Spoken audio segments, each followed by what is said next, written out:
Bismillahirrahmanirrahim. Wahai jelema-jelema lu hariman, sing ingat sing eling, alaikum anfusakum, netepi anjeun ka diri anjeun, jaga diri anjeun, pelihara diri anjeun, ulah sampaikan ka bawa caah ku permaksiatan. Keun bae batur mah la yaturrukum man dhalla idza tadaitum. Moal ngabahayakeun jelema anu bahaya, moal ngabahayakeun jelema anu bodoh, moal ngabahayakeun jelema anu nyacan. Idza tadaitum, di mana anjeun geus boga hidayah, di mana anjeun geus menang hidayah, di mana anjeun geus istiqomah dina hidayah Allah. Kajeun batur mah batur bae, maneh mah alaikum anfusakum. Na iyalah ngangeunahkeun ka Kangjeng, ngangeunahkeun jang para mukminin nu mantap. Ayat ieu cek Sidina Abu Bakar teh jang engke ieu mah di akhir zaman lain jang kuari. Geus dipersiapkeun ayatna ku Gusti Allah, diturunkeun ka Kangjeng Nabi urang melalui malaikat Jibril, tapi dipraktekeunana mah cek Sidina Abu Bakar engke di tahun 2011. Geus aya ayatna. Geus aya ayatna kuari ye, pake urang ayat ieu, pake. Ya ayyuhalladzina amanu, wahai jelema nu ariman, kelas-kelas para kiai, kelas-kelas para ustad, ge anu teu asup Golkar, ge nu teu asup partai, ge nu teu asup organisasi. Ieu mah ayyuhalladzina amanu, anu bener-bener dek dakwah tapi teu mampu dakwah anjeun teh. Nu mantak teu mampu kunaon? Loba jasa halangan-halanganana ti sisi ti gigirna. Kudu kumaha tuh? Ieu urang mun dakwah make birokrasi geus eueuh, mun urang dakwah make kekuatan, moal kebal sabulan masina ge dibunuh. Urang dakwah make sumut ge kuari teh geus sing harieng ceuli teh ngaharamkeun kredit bae ge nu jadi musuhna kiai deui. Ngaharamkeun invest daging bae ge. Lah, kieu uci bae didenge, ulah didenge geus karar itu bae. Ngaharamkeun bunga bank, ulah dituturkeun moal maju sia, kiai keneh nu ngomongna. Berarti kan geus kumaha ieu teh? Deuk gadakwahan saha lantaran nu dakwah kiai nu ngahalangan kiai keneh bae. Anu boga hayang porsi, nu hayang boga porsi, nu hayang boga kamangpaatan di bank teh, di kredit teh, di daging teh dan lain sebagainya, nyana nu ngahalangan teh. Berarti geus teu daya teu upaya, tidak satu suara dakwah teh. Padahal kitabna mun ditanyakeun Al-Qur'an, mun ditanyakeun hadisna Bukhari Muslim, mun ditanyakeun usul fikihna Jamul Jawame, mun ditanyakeun alatna Sarwa Alpiyah Jawhar Maklun Mantek Juman dan lain sebagainya. Tapi ketika geus wujud jadi kiai tita dakwah teu satu suara, nu ieu ngaharamkeun, nu ieu henteu. Bahas. Coba. Urang bahas di NU tentang kepemimpinan wanita.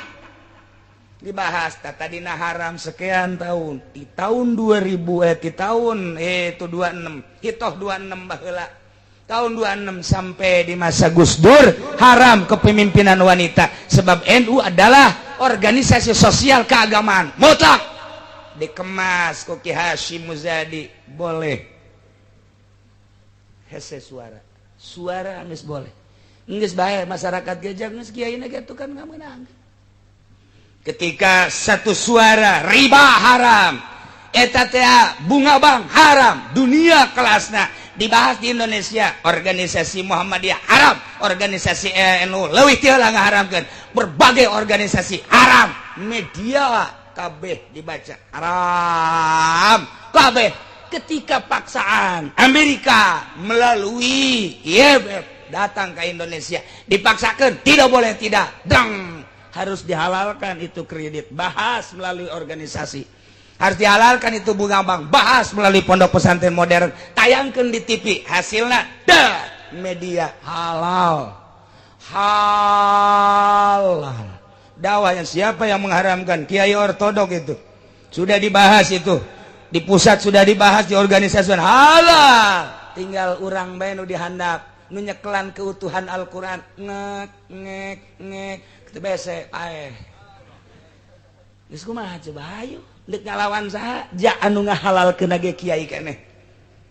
Hayu coba belebah mana ayeuna urang deuk tegerna agama, aya ge di Arab masih kena rada deres ge bank na ge geus wilah-wilah ieu mah bank asli ieu mah geus bank nasional bank internasional geus teh asli deui make kitu keneh tadi Arab mah di urang mah geus eueuh ganti bankna bank syariat leuwih parah deuk kumaha ieu eueuh suara dakwahan hartina ieu mah deuk nyaritakeun deuk kumaha ieu urang dakwah janu ngahalanganana loba make ayat mana atuh urang sementara dakwah amr ma'ruf nahi munkar teh wajib kewajiban urang datang ka mana aya ieu ya ayyuhalladzina amanu wahai kiai-kiai nu di Bandung nu di Garut nu di Tangerang nu di Banten tenang abeh maneh tetep henteu ditanyakeun ku Gusti Allah alaikum anfusakum urusan diri maneh bae kajeun teuing batur mah heulana kajeun teuing batur ngeridit maneh mah ulah sok ngeridit mun endek nu leuwih gede bae ngeridit batur mah kajeun teuing ngahalalkeun bunga bangge maneh mah ulah batur mah kajeun teuing impes daging ge sia mah ulah alaikum anfusakum jang sorangan bae heulanan alaikum anfusakum dan kena mah ku ari mah ye laifazuha jaga gitu wakumu bisolahiha diri sorangan rapihan tentang awak supaya awak maneh terapi sesuai jeung aturan syariat la yaturrukum man dhalla moal ngabahayakeun ka anjeun jelema nu sasar sasarna jelema nu sasar bodohna jelema nu bodoh nyacadna jelema nu nyacad moal ngabahayakeun ka anjeun idah kadaitum di mana anjeun geus menang hidayah lah jatuh lain teh nya hodek dakwah teh naon nu deuk didakwakeun aing ngalem ka camat jeung ka bupati Doraka jasalah nyanana ngalem ke presiden Jadoraka teu mampu ulam alem kitu teh daripada urang yang ngalemnya disiksa di akhirat maningan dakwah nu bener bae dakwah nu bener ditangkep sia nyarita-nyaritakeun kitu dianggapna sebagai makar sebagai penghalang kemajuan negara terutama di Indonesia komo orang-orang intelek mah segala doktorandus segala profesarus ulah mah inget kana is kitu teh sok aya inget jelema kiai ortodok ditanya begitu kepemimpinan mimiti militer kemudian sipil kuari militer ditanya kiai ulah bandingkan ku kiai naon ieu pemimpin orang maning militer apa maning sipil ceknya nanti lah militer mah endek militeris endek sepilis sarua bae ceknya nanti cek anu nanya pan sepilis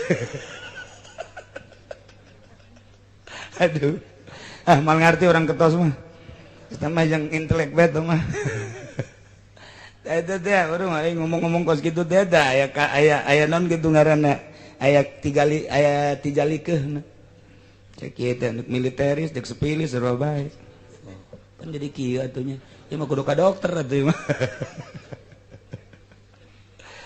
daya teh geus teu daya teu upaya sementara masyarakat teh akan hayang nu asli coba adapun pelaksanaanna mah kumaha kuatna bae neangan sakumaha lauk neangan cai lauk teh sebab lamun dicai hirup lauk teh masyarakat ge saurua ketika orang macaan Al-Qur'an coba nurani ieu ka mana masyarakat neangan nu asli ka mana ieu teh nu asli lauk di mana geus manggih cai oh heran tentrem masyarakat manggih nu asli sarua bae adapun pelaksana mah datang ka imah nanya ge atuh bingung ieu aing heran ieu cenah cekna aing jeger-jeger mah jeger kredit motor aing teu daekeun lunas asa jasa ya merontanya nah aduh aing kumaha ngalamun bae satu sisi butuh satu sisi haram kumaha kami jaga pemajikan neng jadi ngeridit sakieu haram ieu kumaha lah udah didengekeun butuh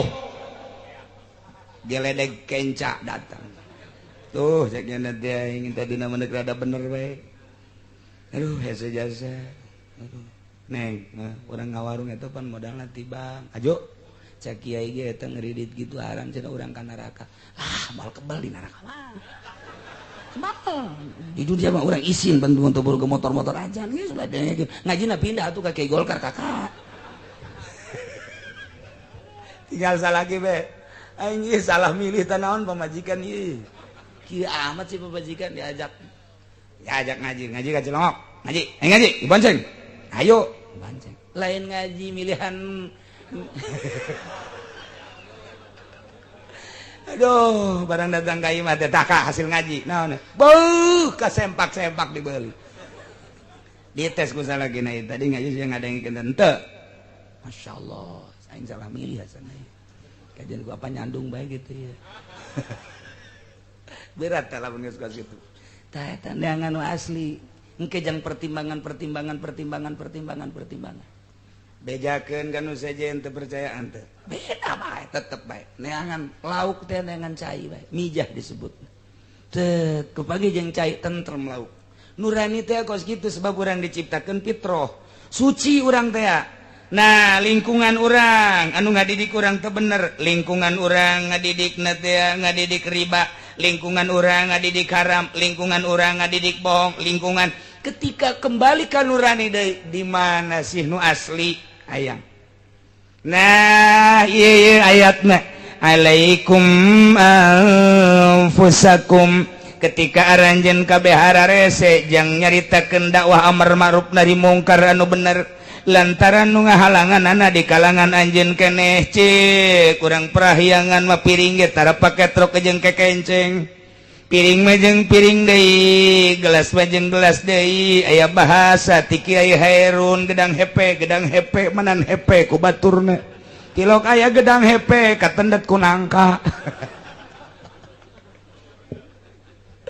nah iyalah nah kudu kumaha tuh alaikum anfusakum diri anjeun sekuatna datang ka mana rapihan diri anjeun ifazuha jaga diri anjeun raksa diri anjeun supaya selamat di dunia selamat di akhirat lain berarti tetanggung jawab ka umat tapi kuari hese jasa nyaritakeun asli wa kumu bisolatiha anjeun sing rapih hirup Allah maha uninga sebab Allah teh nyeun khalifah pengurus di antara khalifah teh anjeun lantaran anjeun dititipan ilmu tapi kan teu mampu nyaritakeun coba urang nyaritakeun haram di kepolisian moal beres nyaritakeun hukum Islam ku hari di DPR moal beres nyaritakeun haram di birokrasi moal beres ku hari nyaritakeun di mimbar kenceng teuing bahaya nyaritakeun urang di mana hese alaikum anfusakum diri urang bae heulanan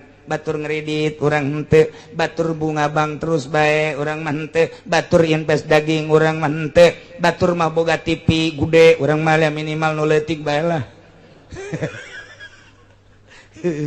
mun ditanya yang kiai boga TV sakieu ge nangaleutikeun kamari mah gede ieu geus minjum berarti tobat itu tobat orenganan HP na gaya TV-an orangnya nama teu eureun-eureun nonton TV boro-boro naon keur ngising ge nonton TV bae boy mah kiai Golkar pohara mah sih insyaallah ngeun kumaha tuh ayeuna tah ieu geus harares alaikum anfusakum sok beresan diri heula lantaran moal kebal deui urang bakal ngalanjutkeun hirup di dunia nyebrang ka alam itu tanggung jawab masing-masing dibejakeun nu aslina bae la yadrukum moal ngabahayakeun ka anjeun mandalla jelema anu sasar artina dallud dolin jahlul jahilin mulaamatul laimin moal aya pengaruh mun anjeun idzah tada itu geus meunang hidayah baca kurang kitab perhatikeun baik-baik urang boga guru batin makomo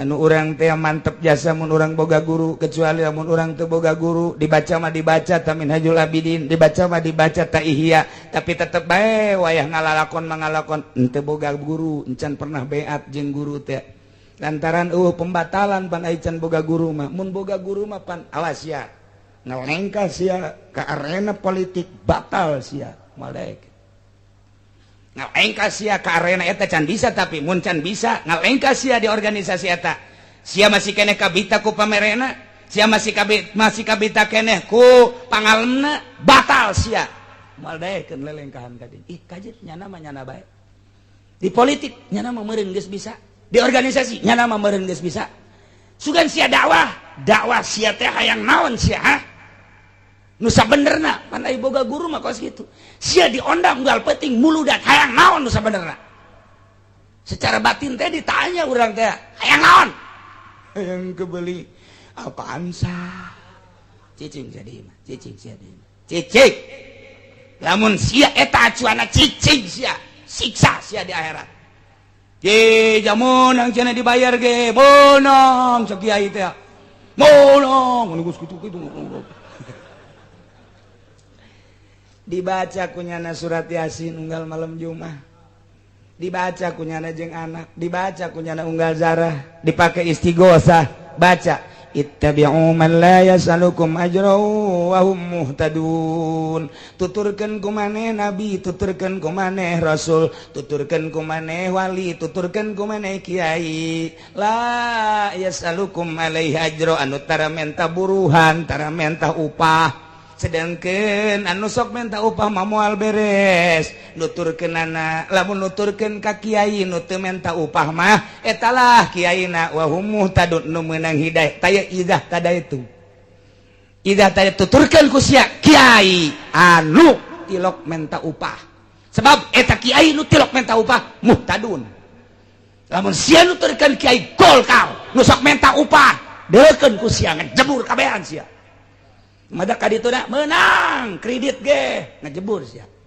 menang cenah riba ge ngajebur sia tuturkeun sia mun hayang nuturkeun mun hayang ka neraka tuturkeun eta kuncina eta ittabi'u man la yasalukum ajra wa hum muhtadun dibaca ku kiaina eta di mah bupati orenganan di jerona teh eta teh nya teh keur menta buruhan dibaca ittabi'u man la yasalukum ajra wa hum muhtadun dibacana di pendopo hari praktek horeng hayang menta 3 juta sakali maca Yasin muit tolol kiai goblok ayat eta engke nu bakal ngahajar di akhirat ya ayat ittabi'u man la yasalukum ajra wa hum muhtadun nah sia aing geuri dibaca ku sia tapi sia kan menta buruhan cak ayat aing nyeret sia ka neraka jahanam mal kebaliangan 1000 tahun doang yai isi amat baca kusia di pendopo baca kusia pakai istighosahat baca kusia babarengan jeung masyarakat ittabi'u man la yasalukum ajra wa hum muhtadun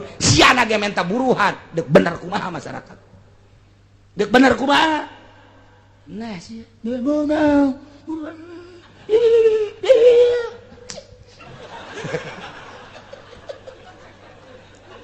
ayo sia nu ngajina handap pentanggal Ambon teh nyahoeun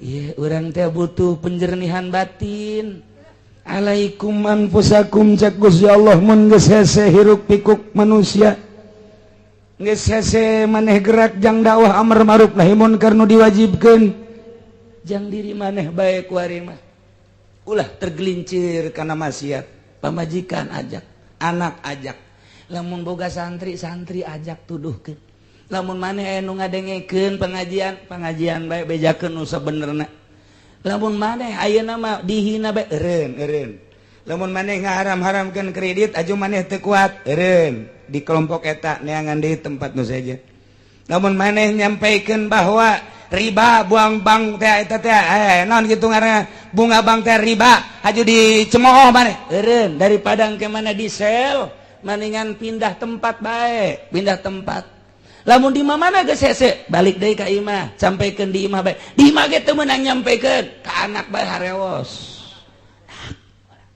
eta haram kredit eta haram sok anak nu batur ge ngredit isi anak nurut ka saha ka abah bantul lah apa mah kuno aduh cak dia ada aing dakwah ka anak ke orang teu bisa apa majikan le eta kredit haram loh kuno batur geus naik motor ieu masih kena haram kene bae aduh horenganan ka pamajikan ge hese ka anak ge hese alaikum anfusakum diri urang bae aing mah sabodo tanya sia di sarean mah di sarean bae ku aing jadi dakwahan mah geus tapi siapan terus bae tetep aing aya butuh mah butuh ka sia ngan urusan kos gitu nah urusan sia tanya aing mah geus henteu tah geus bae alaikum anfusakum kurang kumaha Al-Qur'an ngeunaheun jasa amar ma'ruf nahi munkar teh lamun lalega sok luas teu lalega sempit tetep sempit datang ka boro-boro jang batur jang pamajikan hese mah ulah Al-Qur'an neng ieu kreditan geus sabaraha motor geus sapansa geus kalau hari dokot deui nu Pak siang teu ngadekeun ngaji nah kuno teu kieu bae mah aya kakak mah kieu lantaran sieun nah beusi haju isuk pageto pae basana berat kakakku percaya jasa ka Al-Qur'an jeung percaya jasa ka uraian Al-Qur'an dina kitab eta teh haram kakak mah deuk ngaberesan enggak tanggung jawab neng da tunya gas tanya neng tanggung jawab kakak mah ulah dibawa-bawa tapi ai waktu milu mah kakak milu misalnya butuhan eta tanggung jawab wah pinter kodek ai ka neraka kula ai milu memilu eta bahasa orang Cikupat tak kos gitu persis eta masyaallah da ieu mah beneran ieu mah bener atuh geus ya tanggung jawab kula geus kula nu ngajalankeun tah warung geus aing mah henteu nya geus tapi tetap AHS mah bareng geus beres tah urang alhamdulillah teu bisa berarti urang ngasatan pamajikan aikum anfusakum ulah dordar urang nonton TV pamajikan nonton TV betoel nih nonton TV naon manfaatna acara runtuy yuk eta teh haram nu kos kitu teh kecuali berita-berita pengajian itu anu kos kitu sagala film halah haram aja kabehan geus kos kitu ieu mah saritaan bae teh kadenge eta surahan cak kieu teh haram geus kakak bae dari itu ka kamar we kakak kula mah kula bae geus geus aing teh tanggung jawabnya aing pan geus nganasehatan si aya geus urang leupas tah berarti ulah jadi pareuman ku urang kudu nonton di pareuman tek bae ribut sia ujianana moal dibere nu hareup nonggengnya na kajen ngukumaha ge sia dibere knalpot bahaya sia make ayat ieu alaikum anfusakum aing bae atulah geus bae urang mah balik di masjid pamajikan jang geus ku urang ditegor urang atuh ka kamar nyetel nu leutik geus teu beres horenganan itu teh teger idah tadai tumpat deh urang geus meunang hidayah pan nyulusup pan hidayah maka jero rahasia Allah tah urang sanajan ngaji babarengan kieu tah hidayah teh akan di luhur teh tah sinar Allah nyulusupkan ka hate masing-masing anu bakal disalametkeun mah langsung set sadar anu bakal moal disalametkeun mah moal aing mah kang ngadengikeun doang anu ekstrim mah dah kiai ieu kos kitu moh henteu atuh masing-masing tah masing-masing tah saha nu deuk disalametkeun ku Gusti saha nu henteu eta mah urusan Allah. Nah ayeuna urang balik ti masjid dan pemajikan nonton TV paling urang reunan atuh di alumun kenceng teuing pancen sok marah reunan atuh geus senyum bae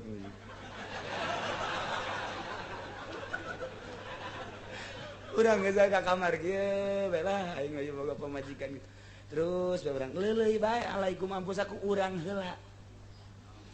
heula ulah nonton TV urang terus ke pemajikan isinin sorangan gitu ieu mah tunduk kumaha nitah pamajikanana ya urang aya teh naon emang eta naon eta mah ting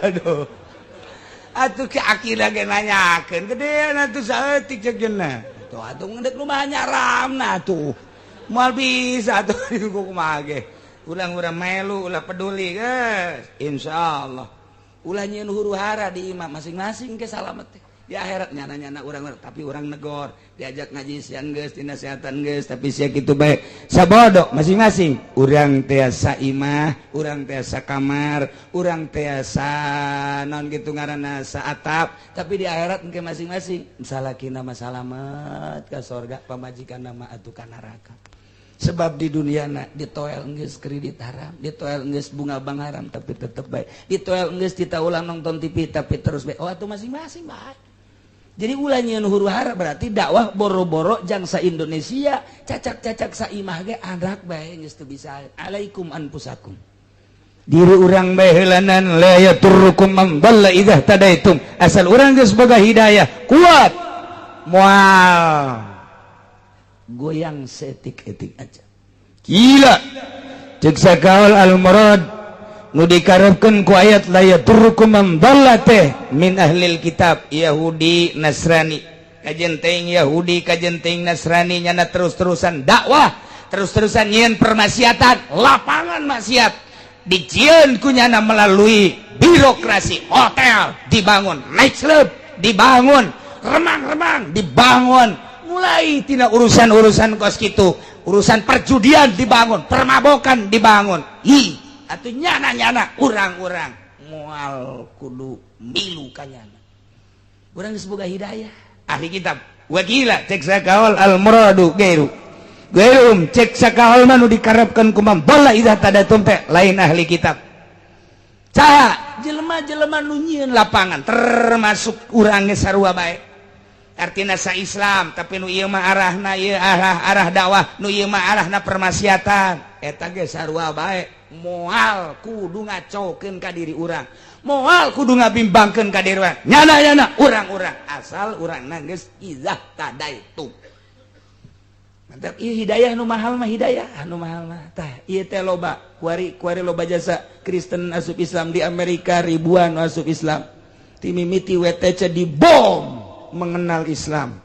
Lantaran di Amerika dengan sendirinya nyarita-nyaritakan tentang Osama, tentang Islam, diceritakan di itu di berbagai media, baik cetak maupun elektronik, tentang Islam, keganasan Islam, kepiawaian Islam. Ternyata orang Amerika loba anu teu nyaho tentang Islam, ku gara-gara WTC dibom loba ribuan masuk Islam.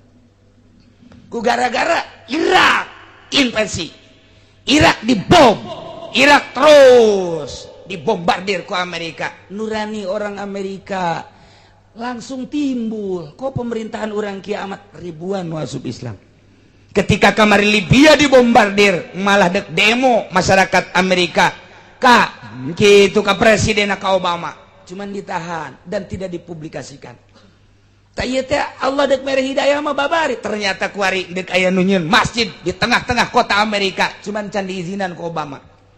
Akibat tahun ya akibat satu tindakan anu di luar nurani biadab Allah mere hidayah. Jadi hidayah mah eta teh naon kitu ngaranna rahasia Allah. Oh kos maripat deui, kos maripat teh sangat rahasia. Aya jelema anu dibere maripatna teh keur lempang, aya jelema dibere maripat keur diuk, aya jelema dibere maripat ku Gusti Allah nyurusup teh keur di masjid. Aya jelema dibere maripat teh keur di tengah-tengah kota nyana tafakur. Horeng di kota teh kos kieu loba awewe anu telanjang, mantep amatnya. Tah lain jadi wali sarwana sia. Nah ieu loba perjudian dan lain sebagainya nyana langsung dibere hidayah ku Gusti Allah mana nu bener ieu teh. Langsung ingat kana keagungan Gusti, langsung ingat kana keistimewaan Gusti. Orang masyarakat anu geus biadab di tengah-tengah kebiadaban manusia nyana mah diangkat jadi wali, sangat rahasia. Ilmu marifat, hidayah komo. Nah ieu di Amerika ribuan jelema nu asup Islam, di Inggris ribuan, bahkan Raja Inggris, adina Raja Inggris, Panglima Inggris asup Islam kuari. Masya Allah, lain letik-letik. Naon kitu ngaranna teh lain letik-letik sejarah tiba heula ge kos kitu bae. Kuari ge di tengah-tengah kebiadaban Amerika, justru masyarakatna ribuan nu asup Islam. Kebiadaban Inggris, masyarakatna loba nu asup Islam. Di tengah-tengah kota Inggris, geus dijieun Islamic Center ku dua jelema, hiji Ken Stephen, nomor kedua Lady Di, cuman dibunuh dengan cara kos gitu. Kuari dek aya deui nu nyieun Islamic Center di tengah-tengah kota Inggris, seorang bintang film nu asup Islam, tapi tetap masih kena dipersulit kena bae. Tapi kan suara geus luar biasa berarti kan. Ieu rahasia Allah. Nah, nu mantap asal geus dibere hidayah bae, kiai di tengah-tengah kehidupan anu rusak tetep bae nya mah isi komah. Atuh sia-sia aing bae. Aing mah ka masjid ka imah, magahan ngaji, ka masjid ka imah, magahan ngaji. Geus asa kitu. Acan aing mah tinggalin teu boga kendaraan, urusan sia aing mah jeung Allah.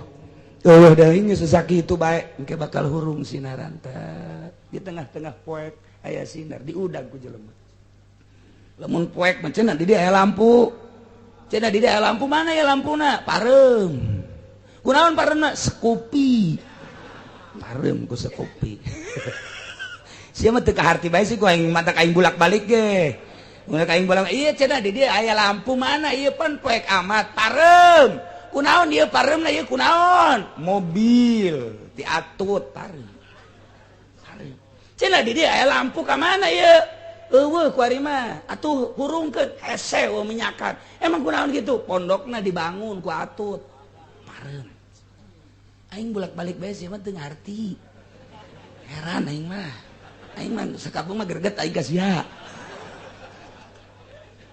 parem atuh deuk kumaha ieu kerja sama anak nasehat kurang kumaha nasehatna sing hade parem ku sekupi parem ku Honda parem ku pondok parem ya Allah ya Rabbi nih naon atuh dipareuman celkeun ulah aya naon set Al-Qur'an hiji hadis ulama tuturkeun deuk aya anu nyumbang gitu berarti sieun dikumbangna 10 juta leutik teh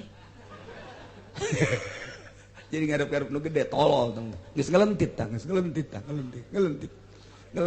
dibere tah 20 juta leutik dibere 20 nganggeuskeun ku sekupi ces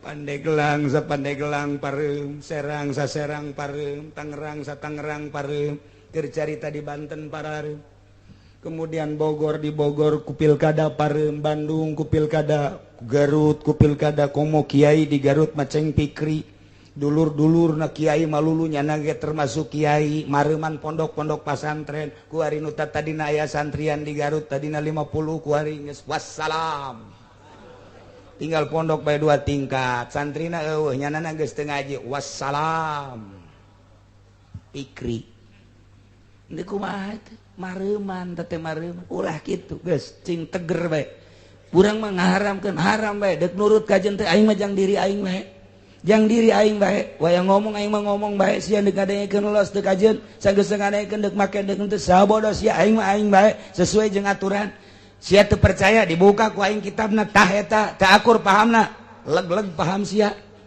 geus bae bakal sinaran itu mah gede amat hurung mah itu mah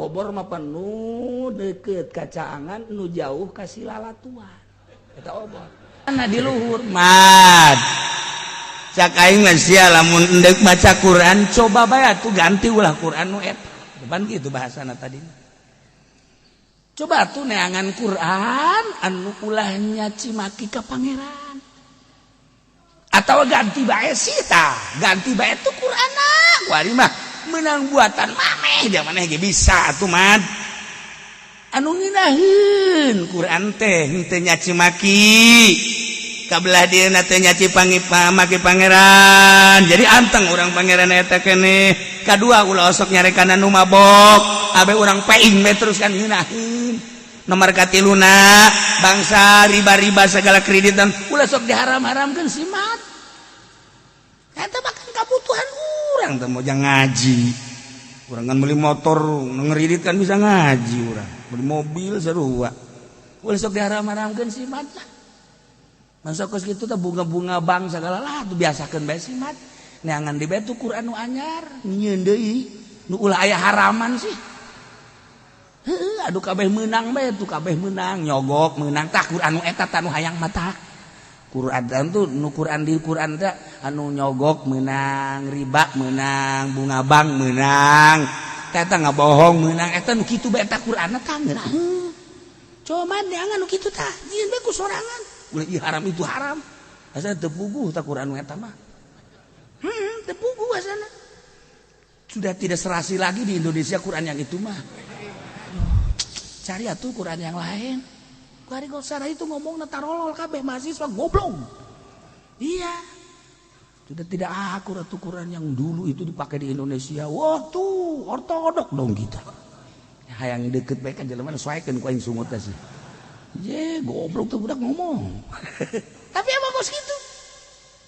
Kadenge kecil-kecil urang teh. Sudah tidak ngepas lagi Quran di Indonesia. Kapan kita bisa membangun? Kalau pakai Quran yang itu ayam mah tuh kagak bisa dong. Jangan pakai Quran itu dong.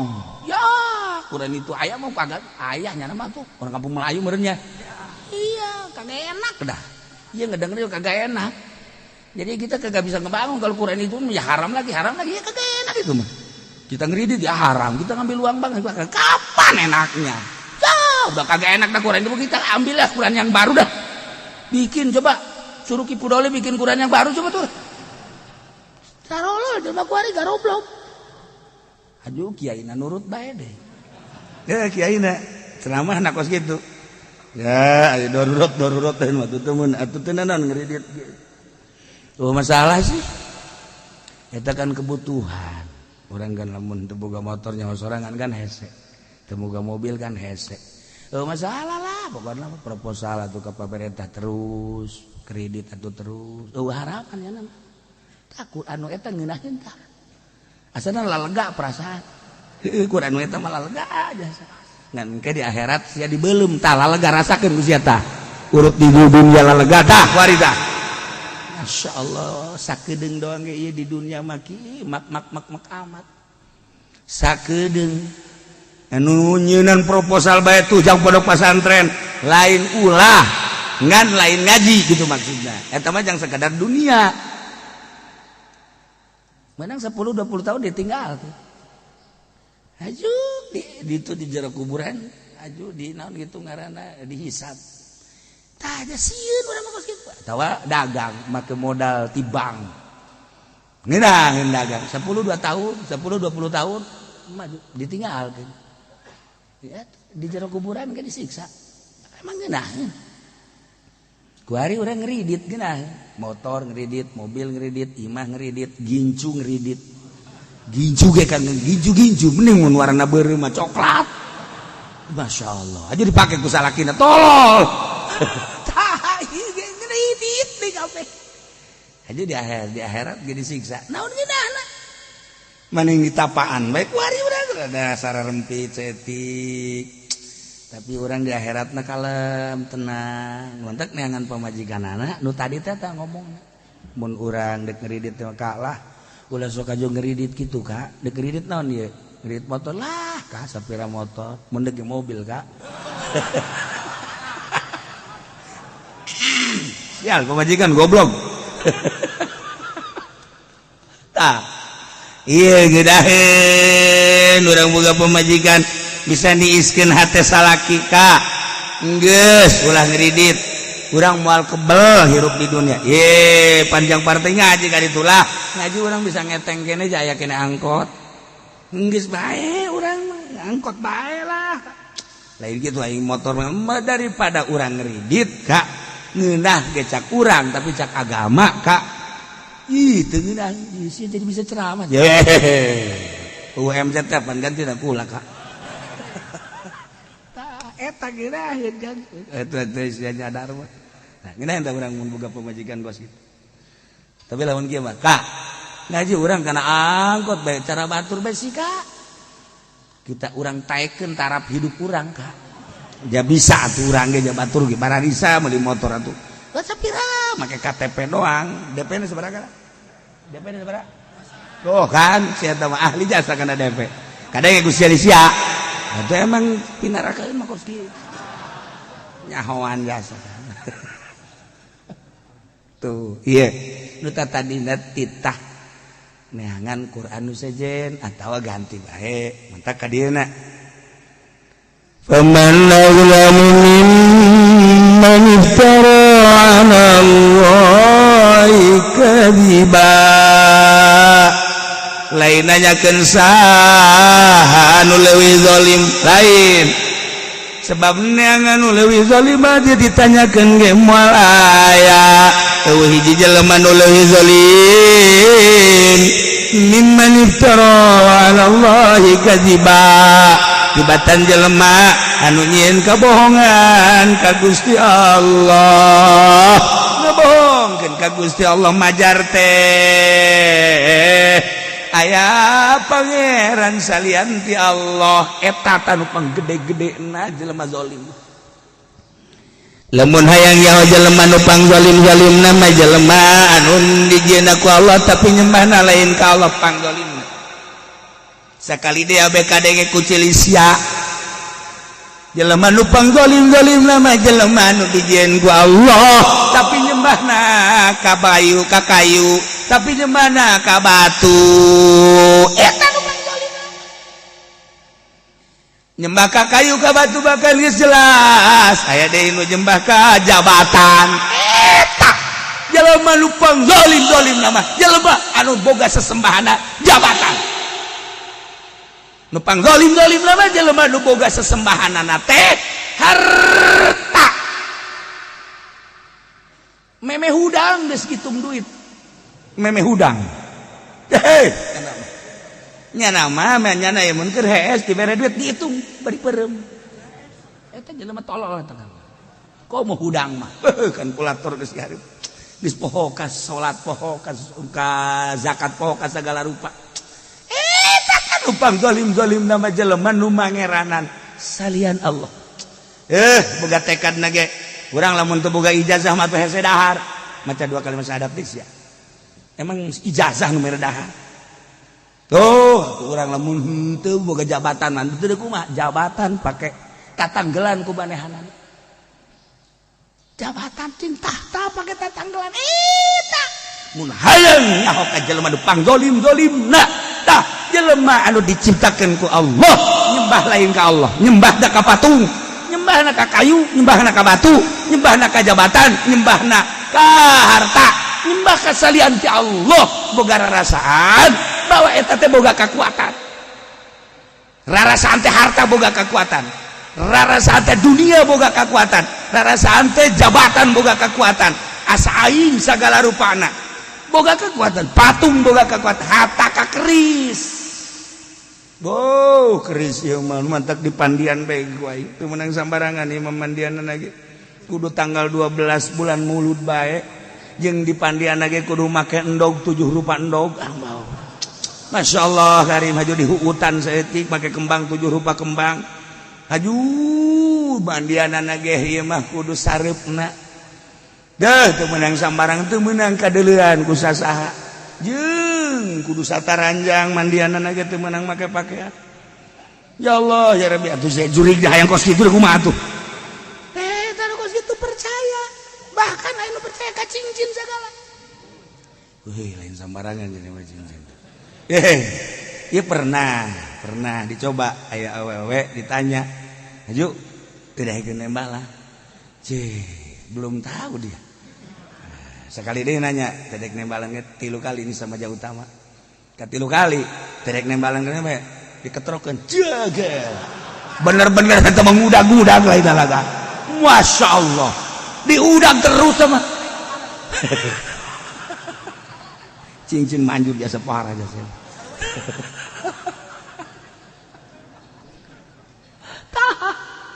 lawu layang jaho cak Kangjeng Nabi langsung ti Gusti Allah faman azamu mal aya jelema nu leuwih zalim mimman iftara 'ala Allahi kadziba tibatan jelema anu ngabohongkeun ka Allah pajar teh aya pangeran salian ti Allah padahal mah pangeran teh panu nyieun langit bumi katut eusina Allah lah anu urang kuari dihirupan ku Allah sakedeng deui urang dimaotan ku Allah bakal menghadap ka Gusti Allah kunaon nyieun sesembahan salian ti Allah patung kayu batu dunia jabatan cincin segala keris dan lain sebagainya cenah kiai aya tapan para wali mau keris hayu kumaha lain neangan kerisna datang sorangan henteu percaya ka keris sakumaha Kangjeng Nabi Musa alaihissalam diberi tongkat emang hayang Kangjeng Nabi henteu diberi tongkat sebagai tanda kewalian Kangjeng Nabi Musa sebagai tanda kerasulan sebab di dieulah engke bakal timbul wahyu-wahyu Allah kumaha sakahayang ti Allah apa percaya kana tongkat henteu ka Allah jadi urang kuari lamun boga keris pasti masalah ngan bosok dipandian kalau di pandian atuh keris di pandian aya hubunganna teu mandi teu kira-kira Masya Allah tak ulah geus bagus banget ulah geus bagus mah ulah kos kitu aing tapa cenah teh waduh di kuburan eta ngarep-ngarep datang keris teu datang keneh bae sugan aya batu atuh nu ragag jaeuh heran aing padahal geus 40 penting sugan aya batu atuh bebeja ka orang tek ragag gitu batu badai gitu langsung ka huluna habek nu kos kitu. Tapak mah lain kos kitu, tapak mah ye. Nu tadina urang can ngaji teu daek salat barang ngaji, urang tapa hasil tapa urang jadi daek salat. Eta hasil tapa tangan. Nu tadina urang teu daek berjamaah, hasil ngaji tapa 2 jam tapa teh diuk itu keur tapa ngaranna itu. Bari ngawudukeun tadi saya teh. Tah hasil tapa na teh haju hayang berjamaah. Eta tapan hebat. Anu tadina urang teu hayang sedekah barang mantes tapa daek sedekah. Nu tadina urang takabur barang urang ngaji jadi tawadu. Eta hasil tapa ngaranna. Terus kabelah dieuna cenah bejana Kangjeng Nabi maluhur teuing meureun nyarita Kangjeng Nabi mah para wali we atuh ieu teu penting teh mentang mata nya mah tara sare tafakur ibadah ka Gusti aing nurutan nurutan teu penting teh salat eta maca sholawat teh eta hasil ngaji aya hasilna nu kos ieu mah lain keur mondok mah tawadu barang jadi kiai takabur itu bisa ditanya ku masyarakat. Tadi nama aja keur susah mah nyana teh tawadu barang boga mobil kacana ge nutupnya hideung di kacana. Masya Allah karim. Jadi berubah barang jadi kiai teh. Tadi nama keur can norekat mah ieu teh jelema teh buat tawadu barang norekat ku ari teh jadi takabur. Kok jadi kos kitu sih? Tadi na keur can norekat mah ieu teh bagus jelema teh, tapi ku arina. Aing liwat teh rek nanya, "Ye, ahli Allah ye." Yes, ya mun hayang nyawa kawali ge aing ye. Cek masyarakat kok jadi tolol gitu ya. Tuh, jadi berubah urang kata ibu teh hese. Kuduna makan hai torekat mah ulah nyaritakeun bisa hiberna, ulah nyaritakeun nyaho ka alam gaibna, ulah nyaritakeun soal kos kituna. Berubah jadi hebat ibadahna, berubah jadi bager. Tiis eta kan mun aya di lembur kehadiran manehanana tiis eta bener-bener ahli thariqah ahli alu. Tapi lamun kehadiran seseorang kemudian hareudang jeung ieu ribut jeung ieu boga masalah atuh lain ahli Allah nu kos kitu mah ahli nafsu tama tinggal dicirikeun kitu bae tama aya di lembur teh bah zikirna ge moal diwadenge ka mana-mana la ilaha illallah woi, iya mah guru tarekat mana yang dirantai tuh. Iya kan cina zikir, atau zikir nih siapa? Selada udah ngajakan batur, iya tetangga aing jadi huntu goblok. Lainnya nah, zikir mah zikir bae, udah gitu. Ja abuya kurang kumaha luhurna, ja teu kadengekeun aya fitnah. Ja aba ucu dicaringin kurang kumaha luhurna, ja teu ngade aya fitnah. Tuh, ya kiai anu di Garut ajikan imam dia biasa bae. Kunaon ku ari ahli torekat jadi fitnah ku gandengan ku zikir. Eta tangga nu kieu bae ngomongna. Aing masal malam Jumat bacana nyilip kiai, ngono zikir buaneng. Atuh milu bae teu hayang aing. Jelemana ge jakos kitu cenah. Di atuh mamang meureun nu salah. Nyana nu salah. Geus bae mah cara mun ke malam Jumat zikir teh mah golok je pana juru kieu tuh. Fitnah ngaranna eta. Lalaunan bae sih zikir ulah suka denge ku batur.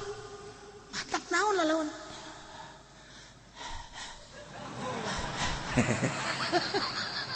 Kan kita tetangga teh kaget. Itu si naon teh haharewosan gitunya. Minimal kan nyana nempo di jandela. Jadi ai gandeng mah kan greget batur. Ai kitu mah kaharewosan kan aing penasaran naon nu diwirid sih kan gitu kan. Nyana ke nurutan di imah. Tanyakan ku pamajikanna, "Kak, eta naon jaki kituan?"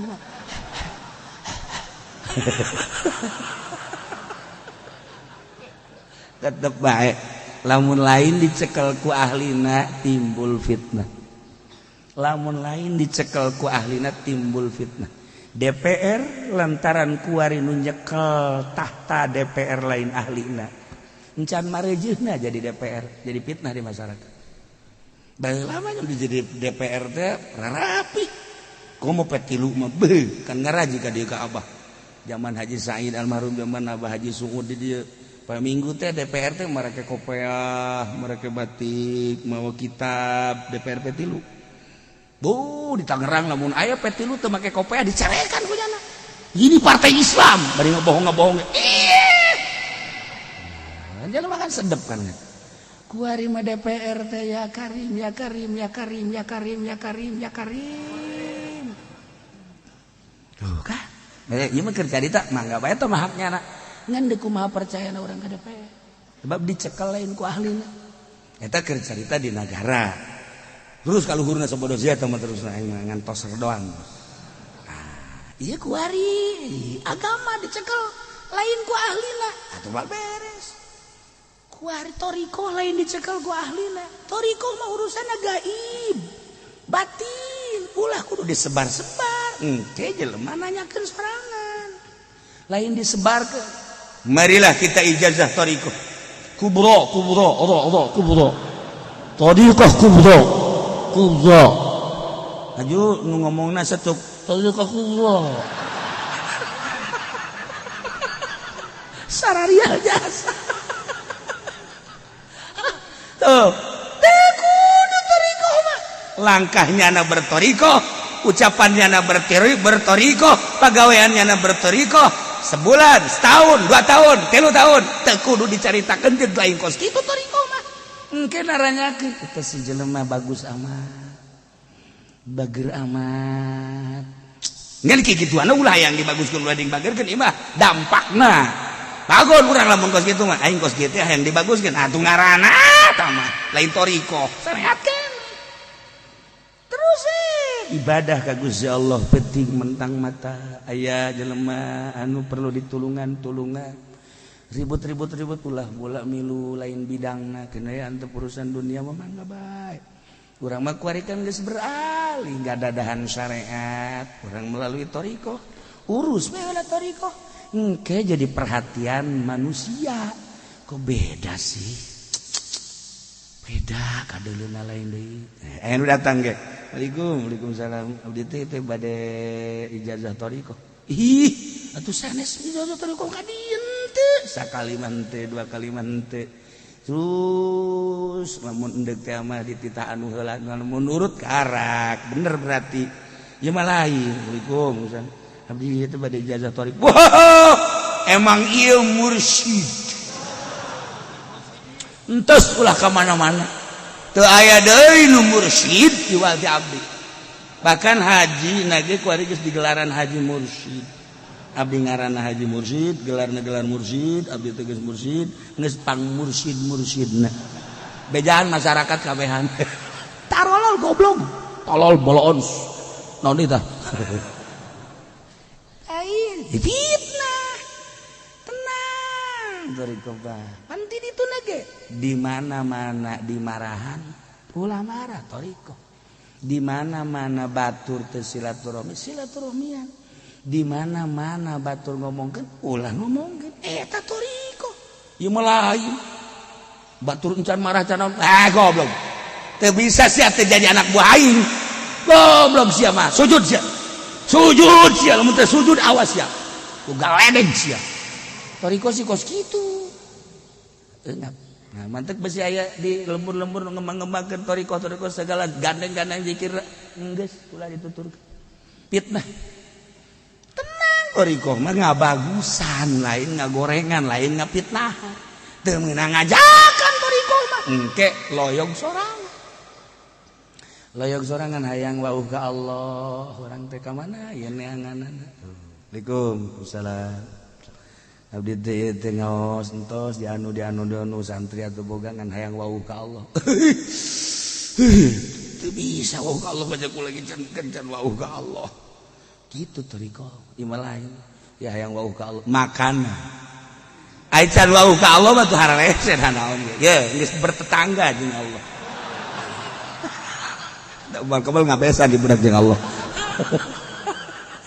Sial dah kuari toriko. Aduh ya Allah ya Rabbi. Digelar-gelar kos itu da aya toriko mah batin. Geus batin deui. Deuleu guru-guru urang nu baraheula. Engke gerak kanyahoan toriko mah masyaallah karim. Can gerak. Gerak teh kanyahoan atuh hese gebag toriko mah urusan batin henteu kudu dipang-plang silsilah ieu budang ti anu juru mursyid pendi segala podol seron kudu dimursyidkeun masyaallah زين الكثير من المشركين قتل أولادهم شركاؤهم وكذلك sakumaha kafir-kafir Quraisy tadi mapaesan anu mapaesanana ieu adalah jin-jin setan-setan termasuk pengurus-pengurus berhala nyen keputusan satu hukum hadzalillah wa hadzali syurakaina kitu kene kuari zayyana likasirin mapaesan kalolobana minal musyrikin syurakauhum syarik-syarikna jin-jinna setan-setanna pengurusna qatla auladihim ngabunuh anak-anakna masya Allah coba pikir ku urang saha anu henteu ngajerit awewe saat eta nyen hukum teu kira-kira seperti eta maka ngalahirkeun anak teu meunang di imah mesti diasingkeun heula lantaran beusi anakna awewe kabeneran anakna awewe geus si ibu balik tanpa anak ka imah bayangkeun ku urang anakna dikubur hirup-hirup kubur hirup-hirup ketika anakna lalaki karaknya na balik ka imah menggendong anak teu meunang ngalahirkeun di imah sakumaha teu meunang na cicing jelema nu head di imah aturan Quraisy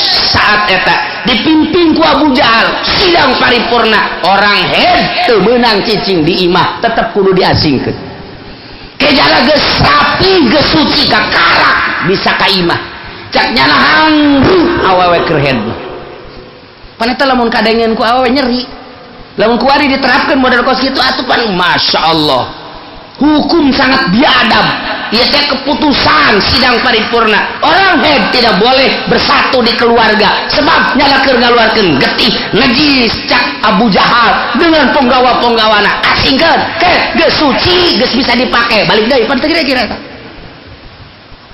keur keluar getih diasingkeun kayak geus suci bae bangeuna geus tinggal dipakena doang eta beunang ka imah pan eta awewe ngarasa terasing kok kieu amat ieu hukum tapi teu berdaya nu mentak loba awewe ieu darata ka Kangjeng Nabi menta suaka kok keputusan hukum daripada Abu Jahal model kos kieu anak kami lahir ka dunia tanpa salah titah dikubur hirup-hirup beuh loba nu ngaganggayong awewe teh loba anu ceurik awewe teh loba anu edan stres awewe bayangkeun anak dikandung 9 bulan lahir ka dunia tanpa salah karena gara-gara awewe doang maka dikubur kembali pembahasan deui di sidang paripurna lantaran loba nu ngejerit kok ieu bisa jadi kieu dasar hukum nu sabenerna kunaon horenganan dasar hukum nu sabenerna dibahas kembali di sidang tersebut untuk mensedikitkan masyarakat karena kalau terlalu banyak nanti perekonomian terhalang sehingga orang bakal terjadi kemiskinan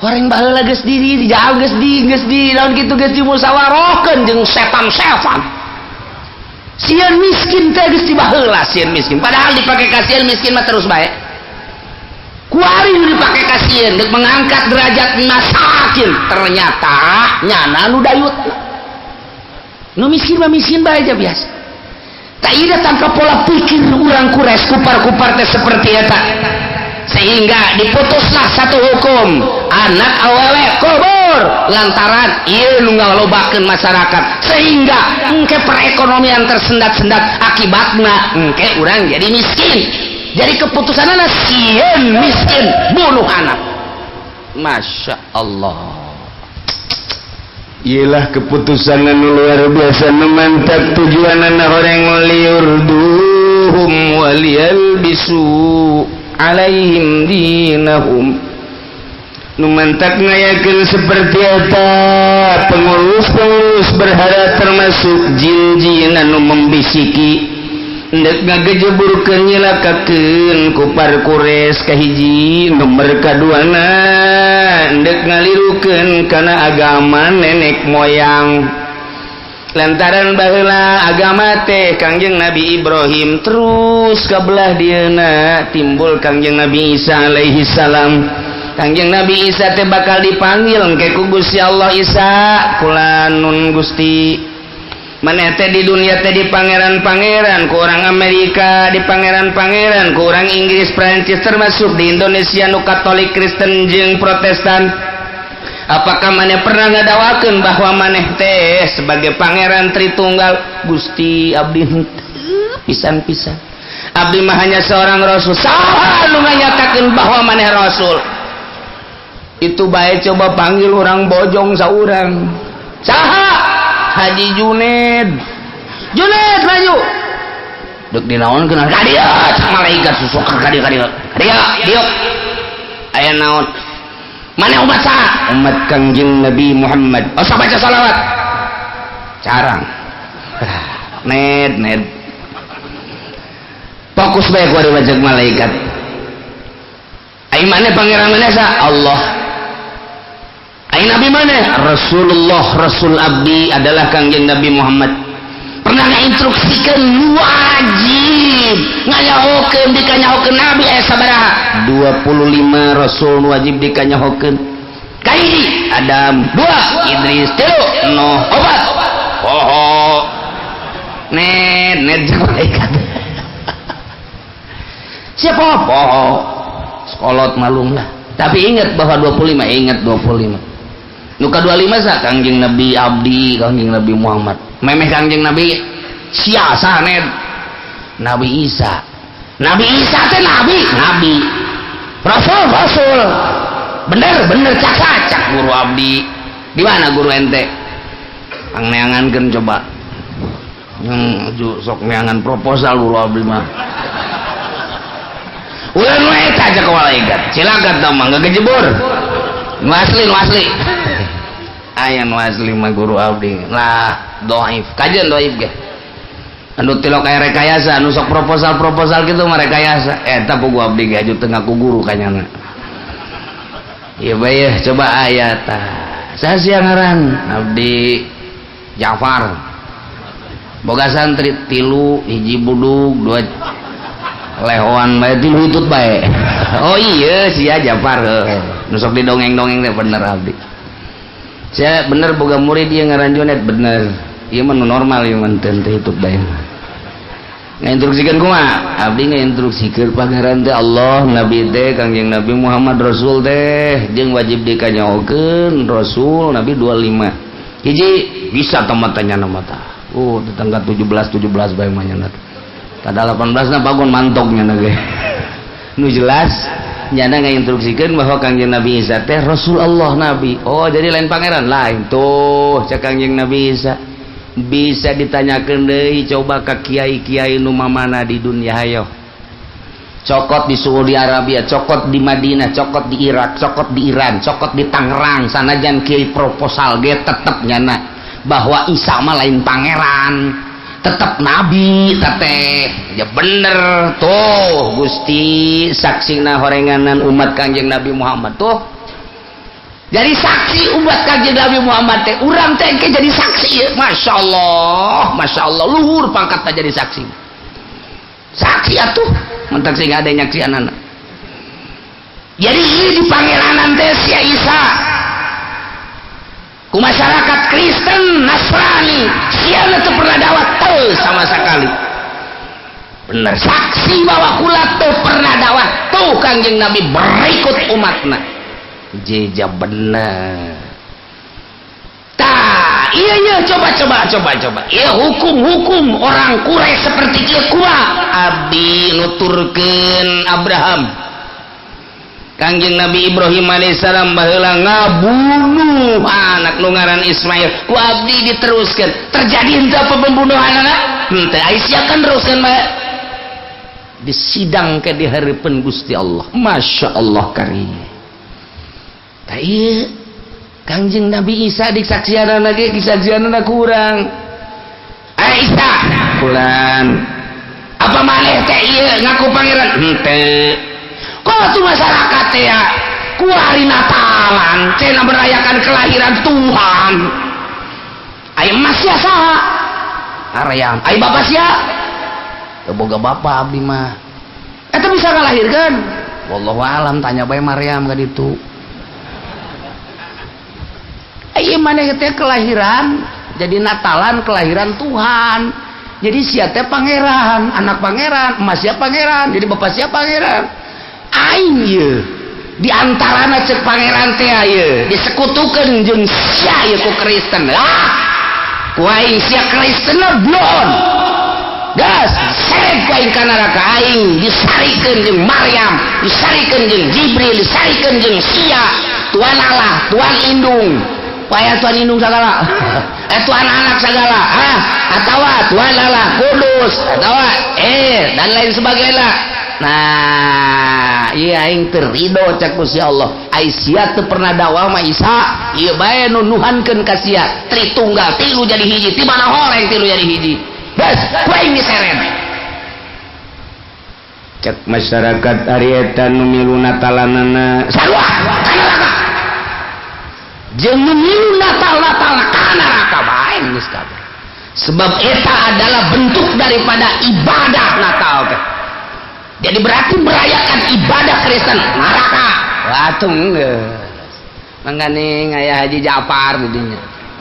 Haji Junaid Fauzi ngaran Fauzi kaseret bae geus ka ditu. Tah sing hade. Kangjeng Nabi sana cuci tangan disaksian ku urang kabehan.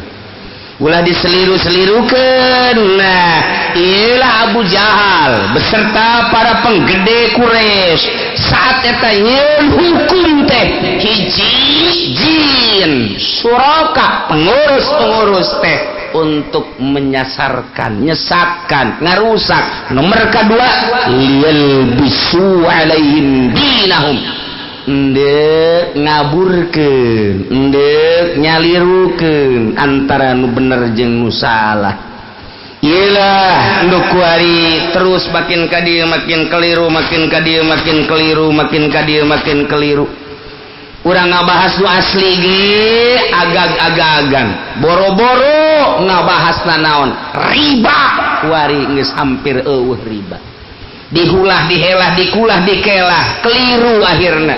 Kiai itu ngamenangkeun, kiai tetap ngaharamkeun, masyarakat keliru. Liyal bisu alaihim dinahum, supaya keliru memang. Nah, ketika jaritakeun nu asli lah, kiai nu berkepentingan nyana tetap bae ngumentar salah, tetap untuk kemajuan bangsa jeung negara, tidak ada riba. Tidak ada yang namanya bunga, tidak ada yang namanya kredit haram, tidak ada. Adapun kiai yang mendakwakan haram, itu mah kiai ortodoks. Kalau yang kiai benar-benar modern, tidak ada haram, tidak ada riba, leg-leg sia ke di akhirat. Ji emang kumaha? Urang mah tetep bae ngadakwakeun dipake jeung teu dipake eta mah urusanana urusan hidayah ti Gusti Allah. Ulah aju ka babawa. Ieu mah ka babawa, we dek kredit riba. Panggil ku bupati. Di badak kredit deh gue, itu kredit mah maju segala ge. Sebab KBG, yo guys, kudu aya bang mah KBG lamun teu aya bunga atuh mal maju. Beredit duit gede wajib, kok nggak wajib teh segala. Oh budak kudu dikampak yang huluna ya. Tah ieu kepentingan pribadi ngerobah. Dijual, digadekeun iman, akidah, keyakinan hanya untuk kepentingan. Nauzubillah min zalik wa min zalik. Nu tadina sangar, nu tadina dasar nyaritakeun. Woi, hukum-hukum Al-Qur'an geus bergandengan di DPR mang ngececes. Teu bisa ngomong cau, cau, cau,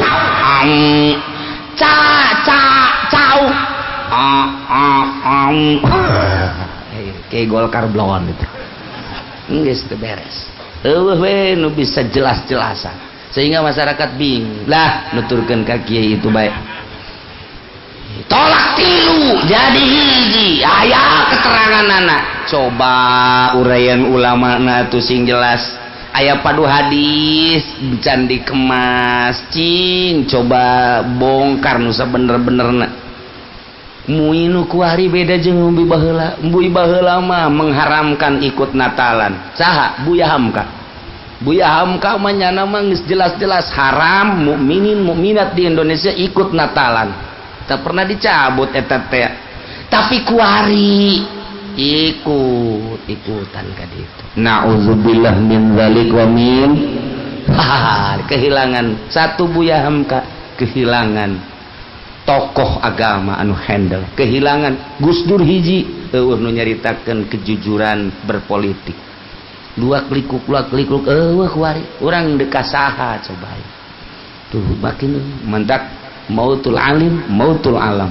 paeh alim paeh alam parai urang deuk ka mana kuari kieu kabeh jelema masyaallah sing hade moal kebel hirup urang di alam dunia perbaiki diri urang sesuaikeun jeung aturan Al-Qur'an keun bae batur mah keur ehyak-ehyakan di ditu di akhirat mandek minta tulung ka saha perbaiki urang bae geus kuari mah teh diurusan ku pemerintah mah atuh urang bae atuh kuari mah urusan diri urang sesuaikeun jeung aturan Al-Qur'anul Karim. Nah ieu Abu Jahal dalam sidang memutuskan hukum si horeng dengan dasar liurdum wal yalbisu alaihim dinahum supaya njilakakeun rusak engke di akhirna emang tujuanna kadinya lantaran gesekan jeung hukum-hukum anu meunang ti Kangjeng Nabi. Nomor kedua ndek ngaburkeun nyalirukeun hukum-hukum anu asli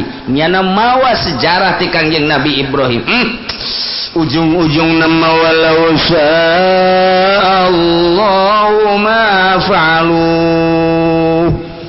lamun Allah ngersakeun mah atuh sabenerna mah eta kufar Mekah ge moal migawe saperti kitu geus berarti geus aya dina masyiah Gusti Allah Subhanahu wa taala nyanggakeun sadaya-daya ka Gusti Allah mantak urang ge bisa kieu teh nang Gusti Allah tatangga urang anu gagah candaikeun ngaji ge nang Gusti Allah tatangga urang anu sugih candaikeun jariah candaikeun sedekah jeung zakat teh ge meunang Gusti Allah urang mah sakieu geus alhamdulillah ujung-ujung nama dikersakeun ku Gusti Allah nu mantak ieu urang daek ngaji berarti urang deuk diteundeun di surga Allah nu mantak si itu candaikeun ngaji boa deuk diteundeunna ditukangeun surga di bibir neraka ya di bibirna lah tetep panas di bibirna tinggal ngajongklokeun beug jebur bae tuh geus tinggal ku Gusti Allah teh ieu ge Abu Jahal ge meunang Gusti Allah beserta para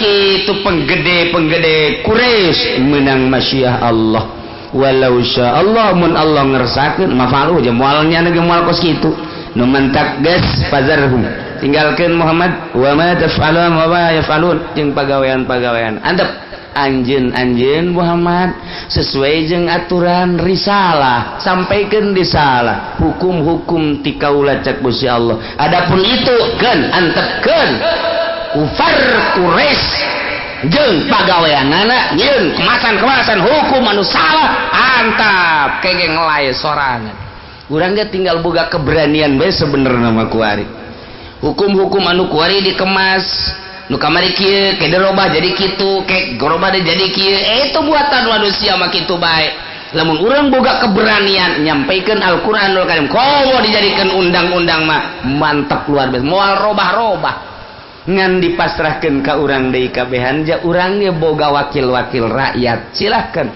urang aspirasi sampaikeun ka wakil rakyat lah nu ngolah engke di ditu cing coba diletuskeun atawa henteu hukum-hukum Al-Qur'anul Karim ketika nyana meletuskeun membuahkan alhamdulillah ketika henteu nyanggakeun sadaya-daya urang manggeus masrahkeun mantak milih wakil nu bener hiji awewe ulah dipilih haram mereka dua lalakina anu bener-bener jujur jeung adil ulah asal duit doang ketika guys sirana siratu geus bae kumahanya na bae ulah tuh salametkeun diri urang ke di akhirat urang pan tanggung jawab sia milih Golkar eta harita DPR na eta naon latar belakangna ditanyakan ku malaikat endap-endapan ke boro-boro ditanya ku malaikat engke kakarakuari bae ditanya ku polisi kapacirit urang komong ke Masya Allah salametkeun